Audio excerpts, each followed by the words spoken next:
বিয়ে পৃথিবীর সবচেয়ে প্রাচীনতম ও বরকতময় রীতি। এ বন্ধনে আবদ্ধ হয়ে নারী পুরুষ হয়ে ওঠেন স্বামী স্ত্রী। বিয়ে নামক সৌভাগ্যের সম্পর্কের পরিণতি দাঁড়ায় সুখ স্বাচ্ছন্দ্য, কিন্তু কখনো আবার সৌভাগ্যের বিপরীতে কারো জন্য বয়ে আনে দুর্ভাগ্য। বিয়ে নামক সম্পর্কের টানে একজন নারী অনেক স্বপ্ন নিয়ে নিজ বাড়ি রেখে চলে যান অন্যের বাড়ি। সেখানে তার রক্ষণাবেক্ষণের দায়িত্বে থাকেন স্বামী, কিন্তু সেই রক্ষকই যখন হয়ে যায় ভক্ষক, তখন সেই নারীর পরিণতি কি হয়? পটুয়াখালীর বাউফলের মোসাম্মদ তাকিয়া বেগম তার জ্বলন্ত উদাহরণ। কি ঘটেছিল তার সঙ্গে এমন যে শেষ পর্যন্ত না চাইতেও আলিঙ্গন করতে হয়েছে মৃত্যুকে? ওয়ালটন ফ্রিজ কিনে অনেকের মতো আপনিও হয়ে যেতে পারেন মিলেনিয়াল। সেরা পণ্যের সেরা অফার।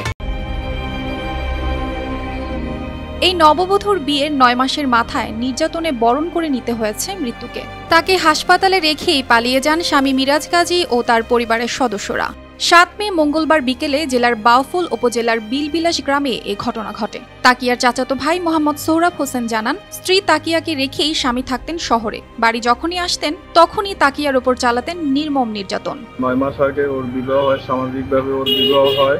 হওয়ার ৪-৫ মাস পরে আমরা শুনছি ছেলেটা ওরে মারে মাঝে মাঝে এবং এই যৌতুকের কথা বলে। আর ছেলেটা যে মদ গাঁজা ইয়াবার সাথে সম্পৃক্ত, আমরা এগুলো জানতাম না। তাকিয়ার পরিবারের অভিযোগ, স্বামী মিরাজ গাজী তাকিয়াকে নির্মম নির্যাতন করে। অত্যাচারের মাত্রা এত নির্মম ছিল যে শরীরের মাংস সব থেতলে হাত ভেঙে যায়। ছেলেটা ঢাকা থাকে এবং বাসায় বাড়িতে আসলে ওরে মারধর করে, এটা আমরা শুনছি পরে। সকাল 10:30টার সময় ওই ছেলেটা আমার বোনকে প্রচুর পরিমাণে মারছে। স্থানীয়রা উদ্ধার করে উপজেলা স্বাস্থ্য কমপ্লেক্সে নিয়ে গেলে কর্তব্যরত চিকিৎসক তাকিয়াকে মৃত ঘোষণা করেন। আর সবার চোখ ফাঁকি দিয়ে হাসপাতালের লাশ রেখেই পালিয়ে যায় মিরাজের পরিবার। শাড়ি গলায় পেঁচাইয়া গলায় আবার দাগ বানাইছে যে মেয়েটা আত্মহত্যা করছে, এরকমের নাটক সাজাই ওরা হাসপাতালে নিয়ে গেছে। হাসপাতালে ডাক্তার যখন বলছে যে ও মারা গেছে, মারা যাওয়ার পরে তখন ওরা হাসপাতাল থেকে পালাইয়ে, ছেলে সহ ওরা সবাই যারা আছে সবাই পালাইয়ে চলে আসছে। বাউফল থানার ওসি শোনিত কুমার গায়েন জানান, ময়নাতদন্তের জন্য লাশ পটুয়াখালী মেডিকেল কলেজ হাসপাতালের মর্গে প্রেরণ করা হয়েছে। রিপোর্ট পেলেই হত্যা না আত্মহত্যা নিশ্চিত হওয়া যাবে। এদিকে এমন লোমহর্ষক হত্যাকাণ্ড মেনে নিতে পারছেন না তাকিয়ার পরিবার।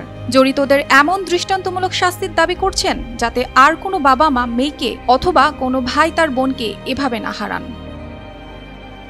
News desk, RTV।